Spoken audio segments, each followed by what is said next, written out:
Assalamualaikum teman-teman. Di video kali ini kita akan membahas mengenai listrik dinamis. Nah, listrik dinamis ini sebetulnya sudah juga ya dibahas waktu teman-teman masih SMP. Di materi mengenai listrik dinamis ini ada beberapa submateri. Nah, yang akan dibahas pada video kali ini, yang pertama itu mengenai Tunggu. Sebelum kita mulai, terima kasih ya yang sudah subscribe dan dukung channel ini. Buat yang belum, yuk tekan tombol subscribe-nya. Aku hitung sampai 3 ya. 1, 2, 3. Oke sip, terima kasih. Kuat arus listrik. Nah, kuat arus listrik ini satuannya adalah ampere. Oke, secara fisis kuat arus listrik itu adalah aliran muatan listrik. Kalau kita gambarkan, misalnya di sini ada sebuah kawat penghantar yang diperbesar. Kemudian di dalam kawat penghantar ini mengalir arus listrik. Nah, artinya terdapat muatan-muatan listrik yang mengalir pada penghantar ini. Misalnya muatan mengalir dari kiri ke kanan. Nah, kemudian semakin banyak muatan listrik yang mengalir, artinya kuat arus listriknya semakin besar. Jadi, bisa kita simpulkan bahwa kuat arus listrik itu adalah banyaknya muatan listrik tiap satuan waktu. Q adalah muatan listrik. Nah, muatan listrik ini satuan internasionalnya adalah Coulomb atau biasa disingkat C saja. Kemudian T di sini adalah waktu. Satuan internasionalnya tentu saja sekon. Kemudian I ini adalah kuat arus listrik. Yang satuannya tadi apa? Ampere. Nah, ternyata kalau kita lihat dari persamaan ini, ampere itu dia senilai atau sama dengan Coulomb per sekon. Oke, ini persamaan pertama untuk kuat arus listrik. Nah, muatan listrik yang mengalir itu adalah muatan negatif atau elektron. Sehingga muatan listrik total atau Q itu sama dengan N dikali dengan E. N di sini adalah jumlah elektron. Kemudian E di sini adalah muatan satu elektron yang besarnya adalah 1,6 dikali 10 pangkat min 19 Coulomb. Oke, sampai sini paham ya? Oke, kita lanjut ya ke materi berikutnya. Yang kedua, kita akan bahas mengenai hukum Ohm. Nah, jadi intinya hukum Ohm itu menjelaskan mengenai hubungan perbandingan antara tegangan listrik dan arus listrik. Misalnya dalam sebuah rangkaian listrik, kita mengganti nilai tegangannya. Kemudian kita ukur arus listriknya. Misalnya tegangan yang kita pakai adalah 2 volt. Kemudian arus yang terbaca adalah 4. Kemudian tegangannya kita ganti menjadi nilainya 4. Ternyata arus listriknya menjadi 8. Kemudian jika tegangannya 6, maka arus listrik yang terbaca itu adalah 12. Nah, jika data yang kita peroleh ini kita buatkan sebuah grafik antara tegangan dan arus. Ternyata grafik yang kita dapat itu adalah berupa grafik linier. Atau dalam persamaan, bisa kita buat bahwa perbandingan antara V dan I itu selalu konstan. Misalnya dari data yang kita dapat tadi, ketika tegangannya 2, arusnya adalah 4, maka perbandingan antara V dan I-nya 1/2. Kemudian jika tegangannya 4, ternyata arus yang terbacanya 8. Perbandingan antara V dan I-nya setengah juga. Nah, begitu juga jika tegangannya 6, ternyata arusnya 12. Nah, sehingga perbandingan antara V dan I adalah konstan. Nah, kemudian nilai yang konstan ini sebetulnya apa? Nilai yang konstan itu adalah hambatan atau resistansi. Nah, sehingga nilai yang konstannya kita ganti saja jadi R. Oke, jadi V di sini adalah tegangan. Kemudian I-nya adalah arus yang satuannya ampere ya. Tadi tegangan itu satuannya volt atau V saja. Nah, R di sini adalah resistansi atau hambatan. Yang satuannya adalah ohm atau lambangnya seperti ini ya. Nah, perbandingan antara V dan I ini disebut sebagai hukum ohm. Seperti itu. Mudah ya? Nilai hambatan suatu penghantar itu dipengaruhi oleh jenis bahannya. Misalnya ada sebuah penghantar yang bahannya adalah tembaga dan ada penghantar lain yang bahannya adalah kuningan misalnya. Maka jika kita ukur hambatannya itu pasti akan berbeda. Nah, sehingga poin yang ketiga yang akan kita bahas adalah mengenai hambatan jenis. Nah, jika kita ingin mengetahui nilai hambatan suatu bahan atau suatu penghantar, maka kita bisa menghitungnya menggunakan persamaan R sama dengan Rho dikali L dibagi A. Nah, Rho di sini adalah hambatan jenis yang dipengaruhi oleh jenis kawat penghantarnya. Satuannya adalah ohm kali meter. Kemudian L di sini adalah panjang kawat penghantarnya gitu.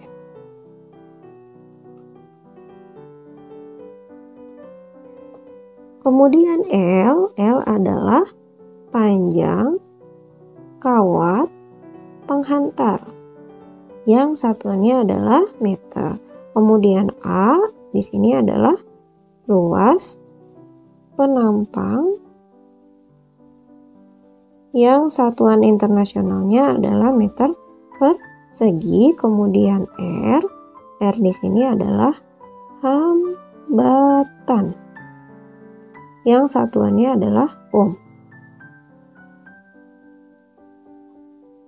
Nah, inilah cara untuk mengetahui nilai hambatan suatu penghantar jika diketahui hambatan jenisnya. Itu mudah ya. Selanjutnya, poin keempat yang akan kita bahas adalah mengenai rangkaian hambatan listrik. Nah, seperti yang telah teman-teman pelajari waktu SMP dulu, hambatan listrik bisa disusun secara seri, bisa juga disusun secara paralel, atau bisa juga gabungan antara seri dan paralel. Nah, untuk rangkaian seri itu artinya tidak ada titik percabangan. Misalnya kita punya dua buah hambatan nih. Ini lambang hambatan ya. Kemudian hambatan ini disusun seri, maka gambarnya akan jadi seperti ini. Misalnya kita beri nama, yang ini R1, kemudian ini R2. Nah, kemudian kita buat titik untuk membantu kita menganalisis rangkaian ini. Misalnya titik yang sebelah kiri, ini titik A, yang tengah itu B, kemudian C. Nah, jika kita membandingkan antara kuat arus yang mengalir antara A dan C, maka ini nilainya akan sama dengan arus yang mengalir pada AB, sama juga dengan arus yang mengalir pada BC. Nah, karena jika rangkaian seri itu tidak ada titik percabangan ya, jadi arusnya tidak terbagi. Tapi jika kita menghitung tegangannya, misalnya antara titik A dan B ini VAB. Kemudian antara B dan C ini adalah VBC. Nah, antara A dan C ini ada VAC.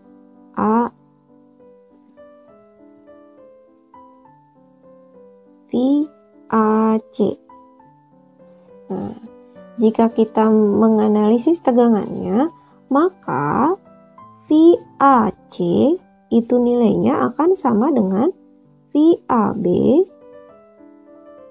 ditambah VBC.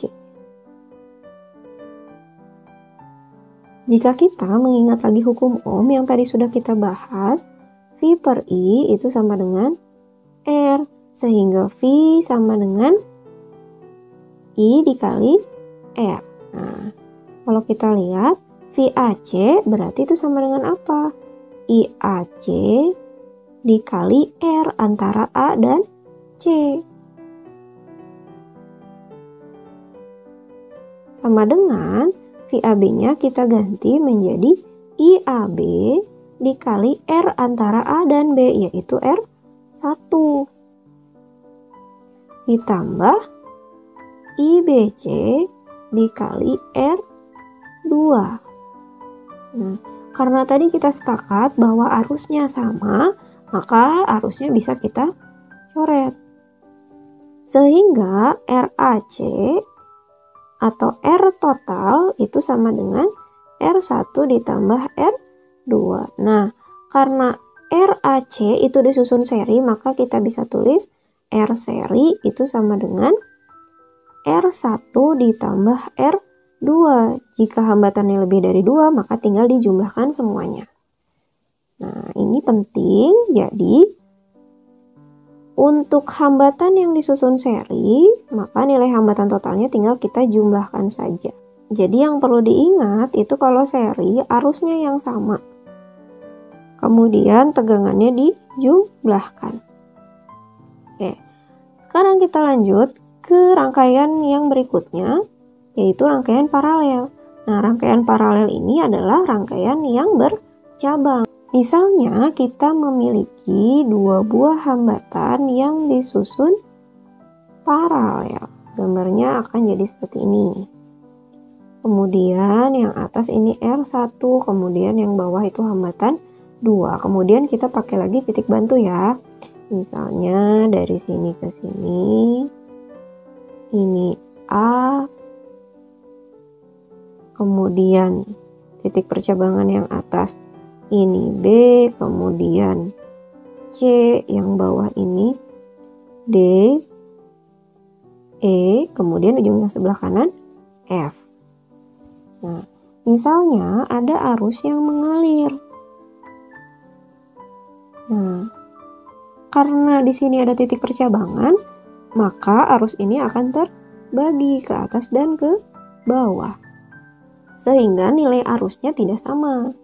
Nah, untuk rangkaian paralel, nilai yang samanya itu adalah tegangan, justru kebalikannya ya. Jadi VAF atau V totalnya itu sama dengan VBC sama dengan VDE. Nah, untuk arusnya, Nah, untuk arus listriknya, IAF, karena dia bercabang sehingga terbagi ya, maka IAF itu sama dengan I yang mengalir pada BC ditambah I yang mengalir pada DE. Nah, jika kita kembali lagi ke hukum Ohm, persamaannya V sama dengan I kali R, maka I sama dengan V per R, sehingga IAF itu sama dengan VAF per RAF sama dengan VBC per RBC ditambah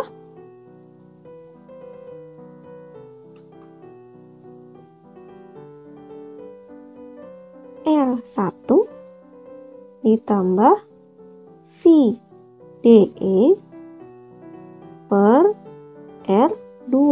Nah, tadi tegangannya sama, jadi ini bisa dicoret. Sehingga persamaannya menjadi 1 per RAF itu kita sebut saja dia R total. R totalnya dia paralel ya. Sama dengan 1 per R1 ditambah 1 per R2. Jika R-nya lebih dari 2, maka tinggal dijumlahkan lagi ya.